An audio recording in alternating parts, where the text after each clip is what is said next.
All right, you'll have to end the session on time at 3 o'clock. So you've only got 37 minutes left. Why don't we start? I cannot hear you.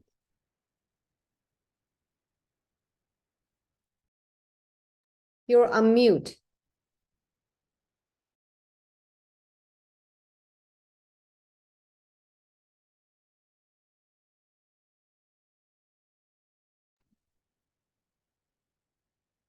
Can you see my screen, please?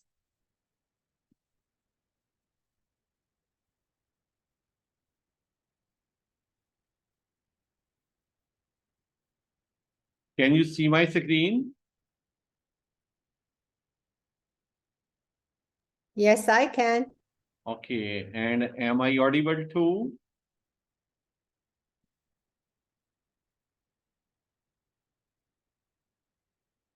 Okay, ji.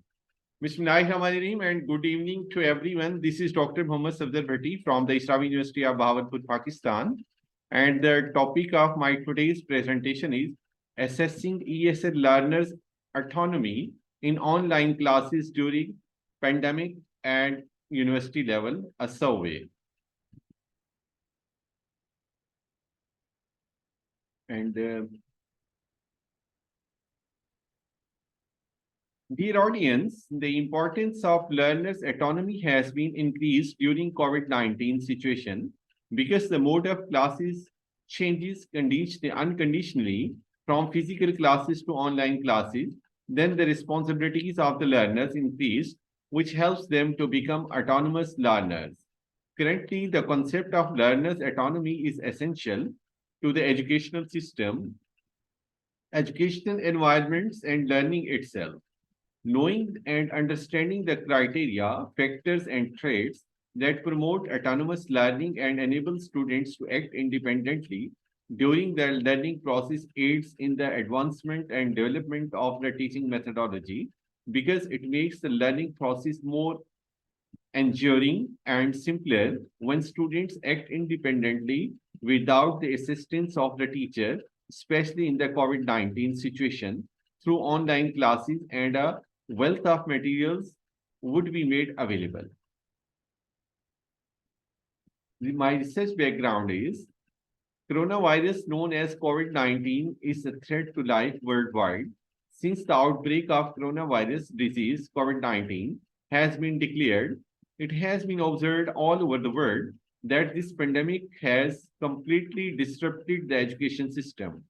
Learners' autonomy in learning English as a second language has been a favorite topic for a long time. In recent years, many new aspects and strategies have been used to develop learners' autonomy in learning English, which helps the learners to learn autonomously. Important aspects of learners' autonomy comprise the choices of topic for class discussion, online presentations, online feedback, flexibility, discipline, responsibilities, self-assessment, self-evaluation, self-regulation, self-awareness, self-direction, self-resilience, self-monitoring, motivation, online tasks, online quizzes, and the assignments. These aspects can help the learners to accomplish their educational tasks to become autonomous learners. All universities in Pakistan introduce a learning system through online media to mitigate the consequences of COVID-19. This condition changed the method of learning to keep students involved. For example, because of the limited guidance provided by lecturers, students were required to think critically, actively, and creatively. Online learning was implemented years ago and is not a new concept for education. The implementation of online learning was consistent with the requirements of the 21st century, including connectivity, teamwork, imagination, and critical reasoning. Online-based English language learning provides students with flexibility and comfort. However, when students are not autonomous, it was considered less effective. Lack of autonomy and language skills in online classes can create psychological distance, dissatisfaction, and failure, especially in those who are not used to learning online, since the main aspects of the language learning process are autonomy and the use of language learning strategies. Dear all, the aspects of learners' autonomy are self-assessment, online tasks, online quiz, online presentations, online feedback, flexibility, responsibilities, self-awareness, self-direction, self-resilience, self-regulation, self-monitoring, discipline, and motivation. These are the aspects of learners' autonomy. The statement of the problem of my talk is, the main purpose of this study was to investigate the role of learners' autonomy during COVID-19 through online classes, and especially the importance of learner autonomy has increased during COVID-19 in Pakistan. There is a need to investigate the importance of learners' autonomy through online classes, where learners were provided the basic tools, environment, motivation, confidence, and more chances were given to the autonomous language learners, which helped them to gain their goals in the COVID-19 situation with the help of online classes. The term learners' autonomy has been popular in recent years, particularly in relation to lifelong learning abilities. ESL be taught, can be thought of as actual experience rather than merely having a theoretical understanding of the second language. My research questions were, did ESL teaching at the Islamic University of Bahawalpur, Pakistan involve any aspects of learners' autonomy during COVID-19? What features of learners' autonomy were practiced in online ESL teaching during COVID-19? What were ESL learners' perceptions about the effectiveness of online classes in making them autonomous second language learners?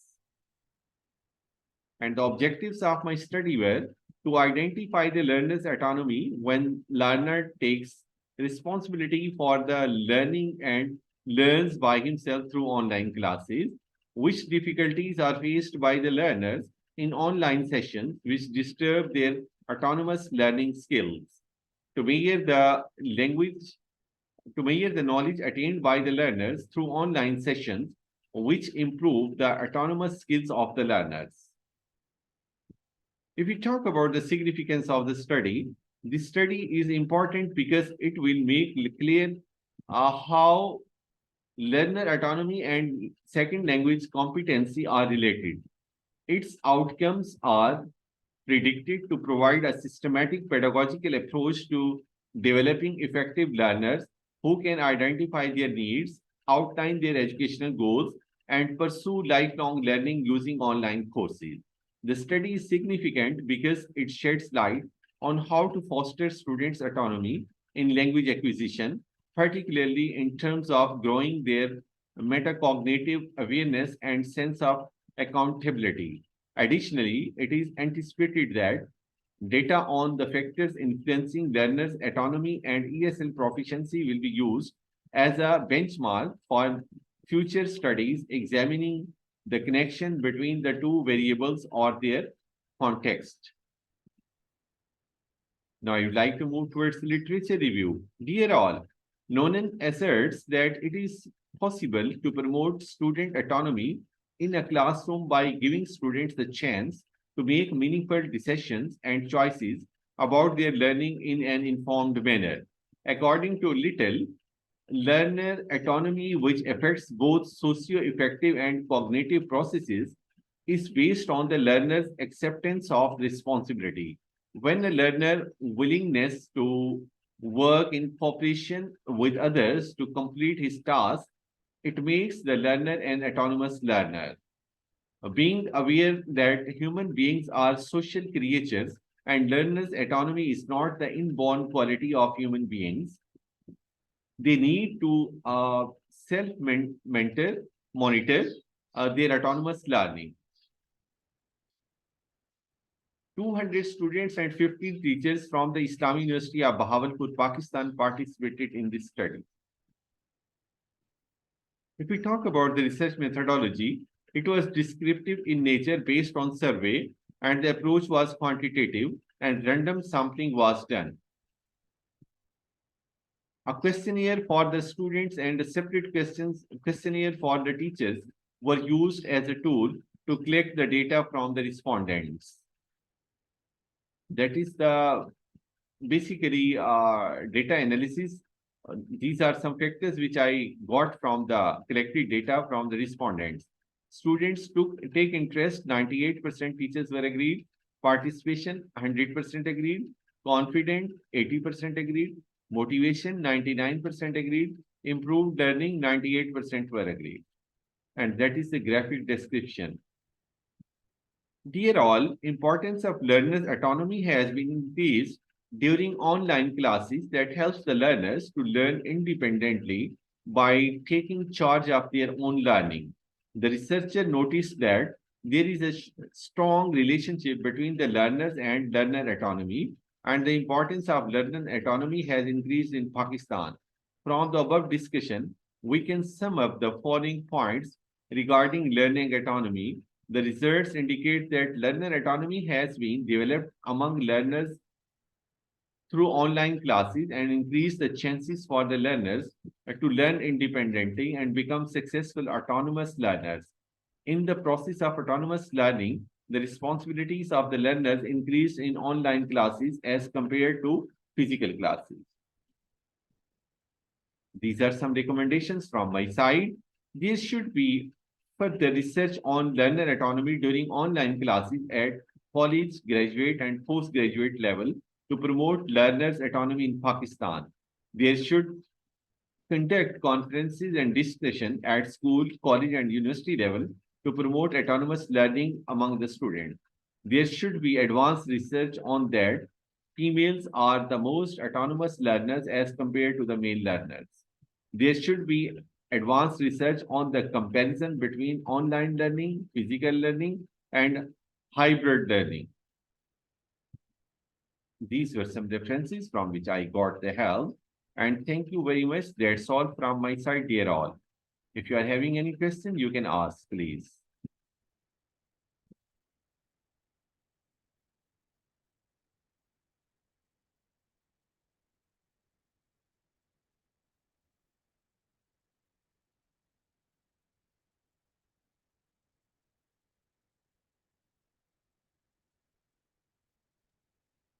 Questions? You can also post your questions in the chat box.